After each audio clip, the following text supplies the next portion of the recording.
네, 안녕하세요. 반갑습니다. 코딩래프 진입니다. 오늘은 이제 초등학생 자녀를 두신 학부모님들께 컴퓨터 교육을 언제부터 시켜야 되고 또 어떻게 시켜야 되는지, 무엇을 시켜야 되는지 이런 것들에 대한 정보를 좀 전달해 드리고자 영상을 만들게 되었고요. 일단 첫 번째로 컴퓨터 교육이라고 하는 것이 굉장히 범주가 큰 개념이고 우리 아이도 이제 컴퓨터 교육을 시켜야 되는 거 아니냐?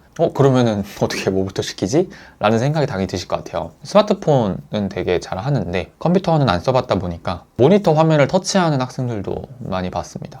되게 귀여운 행동이긴 한데 한축으로는 이런 생각도 드실 거예요. 스마트폰이나 태블릿이나 이런 다양한 디바이스들이 나오고 지금 학생들이 성인이 되거나 이랬을 때는 우리가 알고 있는 PC 환경에서 일을 안 하게 될 수도 있거든요. 근데 그거는 다 일단 차치하더라도 컴퓨터 교육의 가장 중요한 거라고 하면 도구로서 우리가 활용력을 기르자라는 측면에 있는 겁니다. 단순히 그냥 기능적인 부분을 가르쳐 주는 학원이나 뭐 이런 곳은 피하시는 게 좀 좋겠죠. 더 근본적으로 가서 기기를 도구로서 어떻게 하면 잘 활용할 수 있을까 좀 집중을 하시면 좋을 것 같습니다. 사용법은 알아야 되기 때문에 일단 컴퓨터 교육의 가장 기본적으로 첫 번째는 마우스, 키보드, 윈도우나 이런 컴퓨터 메커니즘에 대해서 사용할 줄 아는 능력을 배우는 게 필요할 것 같고요. 두 번째 컴퓨터 교육의 한 분야로는 창의력 증진을 할 수 있는 것들이 있습니다. 영상을 만들어 본다든지 이미지를 만들어 본다든지 그림을 그려 본다든지 이런 다양한 활동들이 있겠죠. 요즘에는 AI 툴들도 많이 나와 있고 디자인에 대한 재능이나 이런 것들이 없는 아이일지더라도 좋은 툴들이 많이 나와 있기 때문에 표현력 증진이라든지 창의성 이런 것들을 충분히 길러줄 수 있다라고 봅니다. 학부모님들도 대학 생활이나 직장 생활을 하셨을 텐데 전공이 뭐든 상관없이 나의 의사를 표현하는 뭐 발표라든지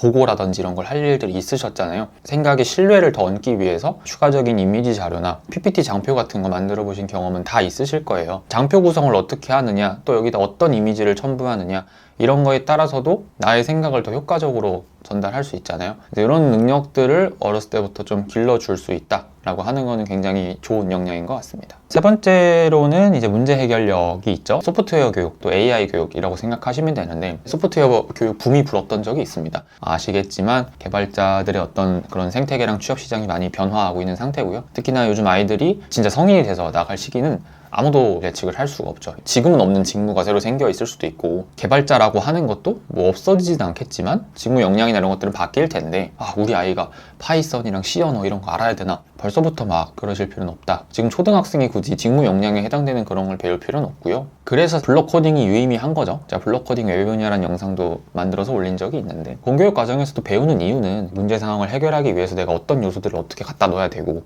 이거를 실행해봤더니 잘 안 돼. 그러면은 다른 걸 어떻게 한번 시도해볼 수 있을까? 즉 문제 해결력을 기르기 위해서 또 응용력을 기르기 위해서 교육을 하는 거거든요. 그러니까 단순히 우리 자녀가 프로그래머 쪽에 관심이 있어, 컴퓨터 쪽 진로를 생각하고 있어, 이래서 그걸 배우는 게 아니다 라는 말씀을 먼저 드리고 싶고요. AI 교육 같은 경우도 마찬가지인데 뭐 GPT나 이런 것들은 진짜 교육이 너무 중요한 것 같아요. 나와서 활용된 지가 5년도 안 넘거든요. 그 상태로 지금 엄청 빨리 발전해가지고 이거에 대한 체계적인 교육도 사실 이루어지고 있지 않은 상황이고 여기저기서 막 AI 전문가다라고 해서 돈 버는 분들도 있고는 하는데 휘둘리지 마시고 AI가 뭔가를 뱉어주잖아요. 거기서 중요한 거는 전후인 것 같아요. 전후. 전이라고 하면은 내가 질문을 어떻게 하느냐가 엄청 중요하고요. AI가 뱉어준 결과물을 보고 내가 이거는 마음에 드는 것 같아. 근데 왜? 왜 이게 마음에 들었어? 이거를 조금 더 개선시키려면 부족한 부분을 캐치할 수 있어야 되고요. 그 캐치한 결과물을 가지고 어떻게 하면 더 발전할 수 있을 여지가 있을지 파악을 해야 되고 그것을 또 다시 전으로 돌아가서 정확하게 질문해내는 역량으로 가야 되는 거잖아요. 이게 되게 중요한 교육인데 뭐 여러 가지 교육 현장에서는 솔직히 이루어지고 있다고 보기 힘듭니다. 노하우도 축적이 안 된 상황이고요. 일주일 내지는 한 달 단위로 꾸준히 업데이트가 막 되면서 계속 변화하고 있는 상황이다 보니까 청소년 대상 교육 시장은 굉장히 부족하다라고 생각을 하고 있습니다. 개인적으로. 마지막으로는 중독과 관련된 얘기입니다. 이제 애가 컴퓨터 좀 할 수 있다라고 해서 중독이 된다거나 아니면은 부적절한 그런 거에 접근을 한다던가 노출이 된다던가 이런 식의 문제를 충분히 겪으실 수 있습니다.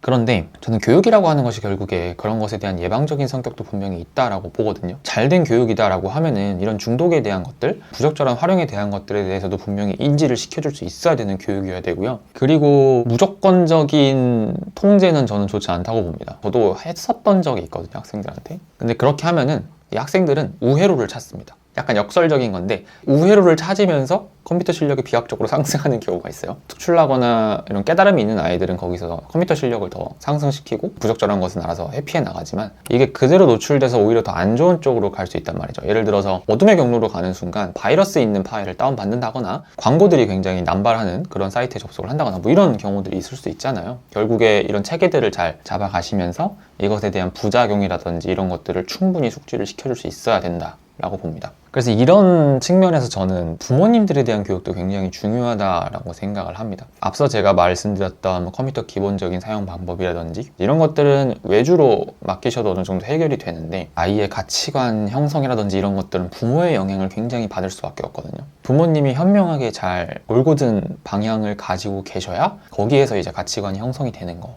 잖아요. 예를 들어서 어떤 학생이 자기의 무언가를 만드는데 남의 저작물을 그냥 가져다가 썼어요. 그런 경우에 그래도 돼 라는 식으로 그냥 놓아버리시는 부모님이 있으면 그 아이는 그게 잘못임을 인지는 하고 있지만 그것이 그렇게까지 큰 잘못이라고 생각하지 않고 실수들을 할 확률이 있습니다.